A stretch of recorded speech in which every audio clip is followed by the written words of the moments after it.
Someone did ask a question on the channel before we get into it. Someone did ask a question on the channel about what cards they should get. I can't tell you.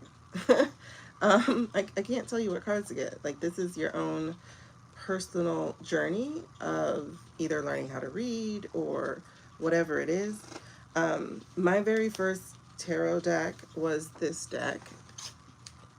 It is in my Amazon store, which is in my description.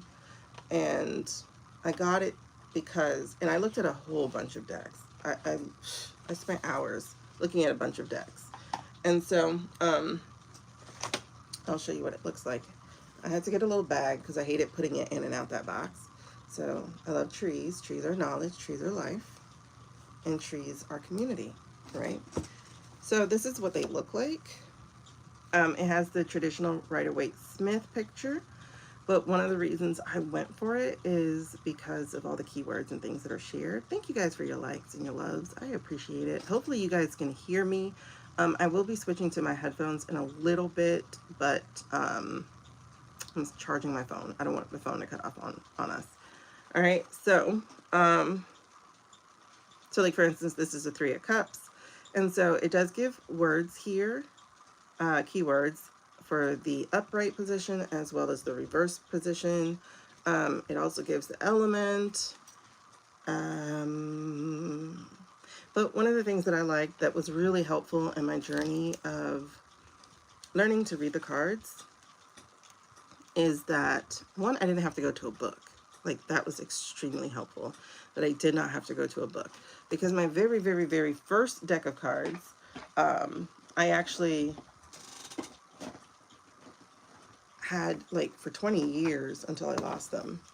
But it was the Osho Zen Tarot. And I wouldn't recommend this as a first deck because it is a little bit more complicated in that they change the elements are represented differently. So I recommend getting a hold or a handle of the traditional method first, if that's the way you're going to go.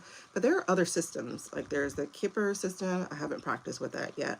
And there's the Lenormand system or Lenormand system, which is a French system. I haven't practiced with that yet. But there are some readers who do the Lenormand or Lenormand, and that is Erica of Way of Positive Change.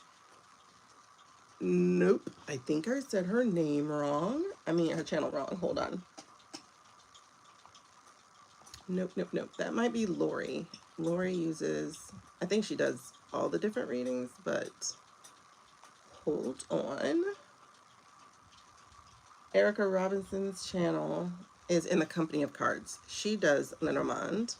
The other person who also does Lenormand readings would be Denise Knight, and her channel is called Denise Knight Divination, Knight. So those two do Lenormand or Lenormand readings if you are interested in that. I think Denise also does Kipper. Way of Positive Change is Lori. I think she also does Kipper and regular. I don't know. Anyway, both Erica and Lori have classes that teach you how to read. I just haven't used them before. So anyway, so I think of a good deck for first card, a good first time deck, first time reader or whatever deck would be one where you don't have to read a book. Because you want to get used to handling the cards and you want to get used to reading. And a lot of, you know, if you have to keep stopping and going to a book, it's not going to help you. It's really, I don't think it'll help you get used to things. I do have a book outside of it for other, you know, this is a journal. This is also in my description. But this is a journal where you can practice readings. So, and they also have some quick little keywords too about what the cards mean. Hold on. And I like it because it's hardcover and it's purple. So like, you know, they have pictures and they have some keywords and things like that. So that's helpful as well. But I think if you're going to see, I first started March 8th because that's the date there. So it's been a year. But it's to help you get used to reading. So you're doing like your own personal readings, for you personally to practice. And I think it's like 30 days of practice, and you practice different spreads. So it does also come with different spreads.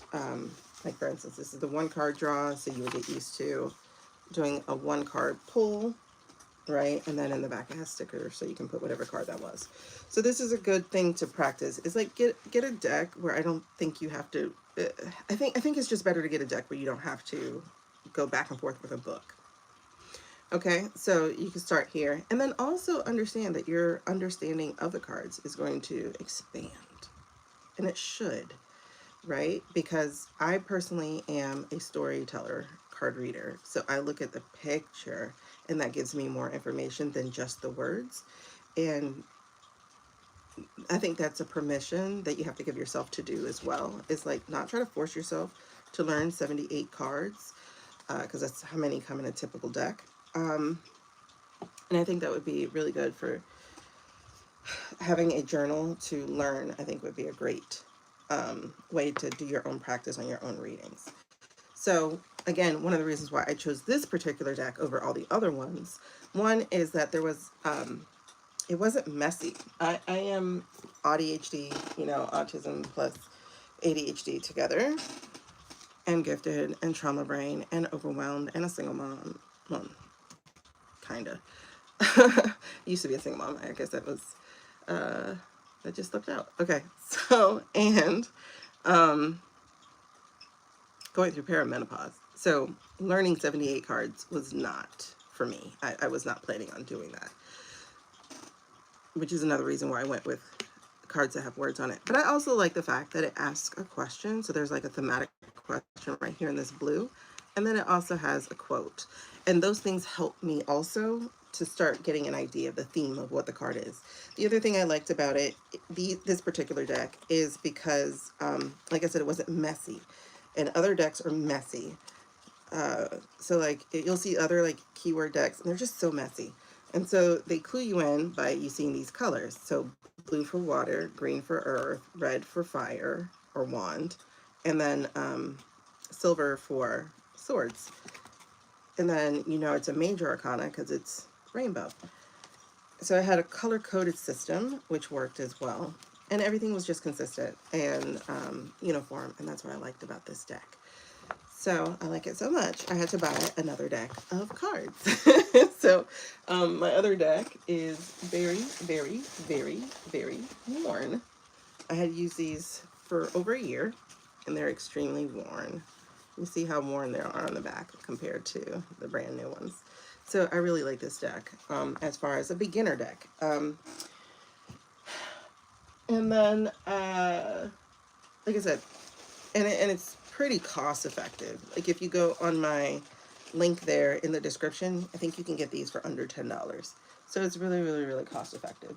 I'm trying to think of what other cards I have with, hold on.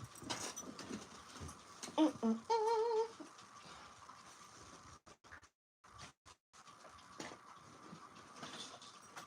did I just do with that deck? Oh my gosh. What did I do with it? Is it still in my purse? It is. Okay. Ouch. Oh, I hate like this chair. I keep stepping on it.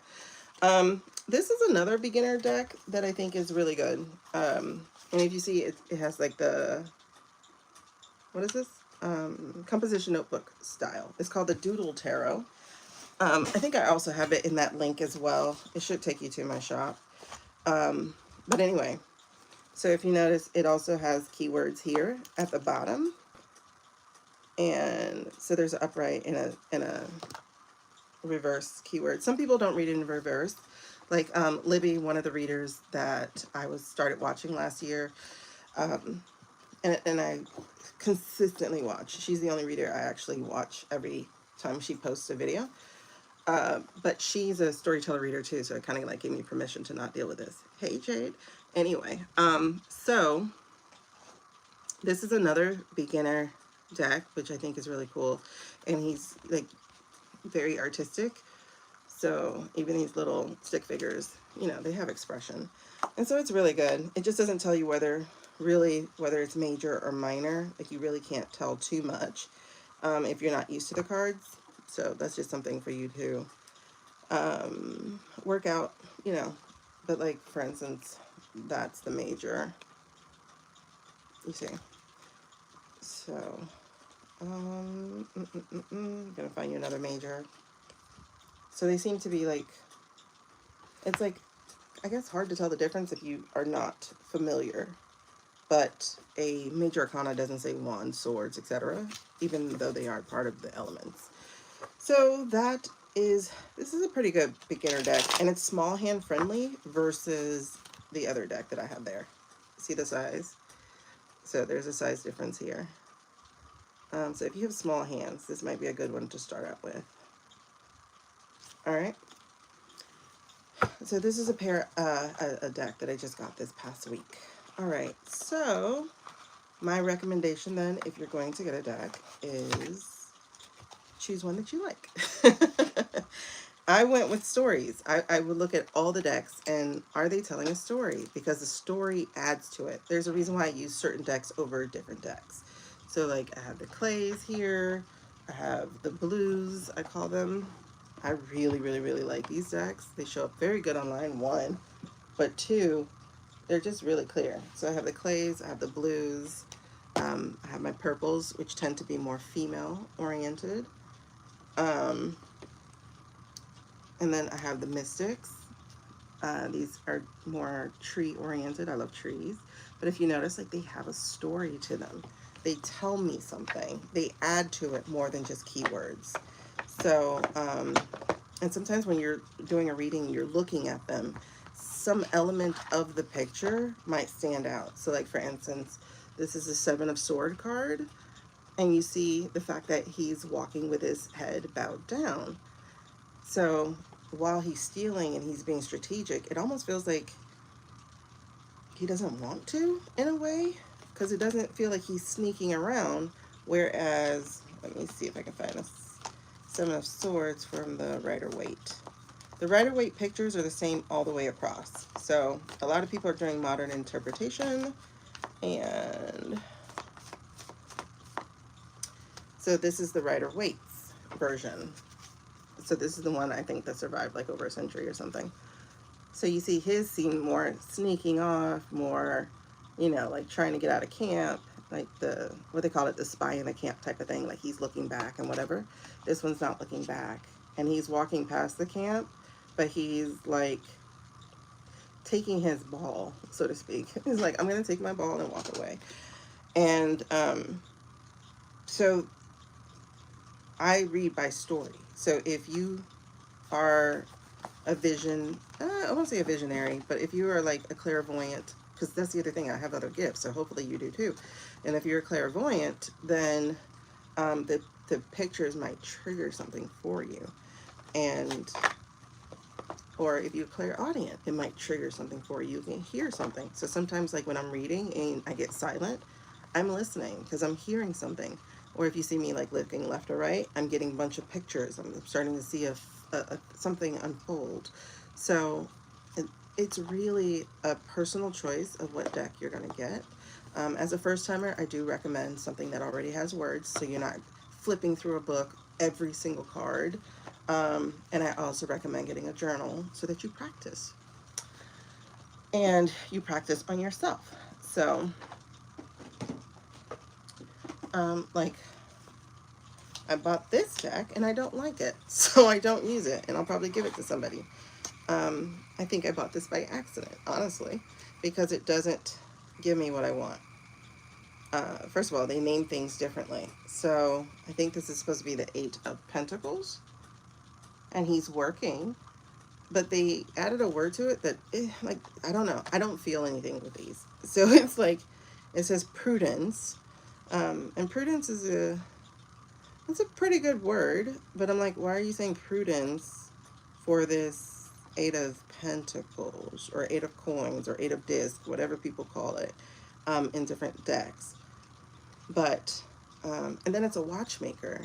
So I'm like, why is a watchmaker an 8 of Pentacles? I mean, I can kind of get it, but the watchmaker is more analytical, more tedious, meticulous, more, you know what I mean? I don't know. Maybe I'll try these. I just don't like the fact that there's a big green snake in here, and I don't like cards with snakes. So that's one of the reasons I haven't picked up Lenormand, because the snake is one of their cards in their 36 card system. Hey, Becky. All right, so I hope I was able to answer whomever's question that was about what deck should person get as a starter. As with everything, it's up to you. Okay? Hey, Kumar. So that's just the rule. With everything, it's up to you. All right? So now we're going to get into our readings.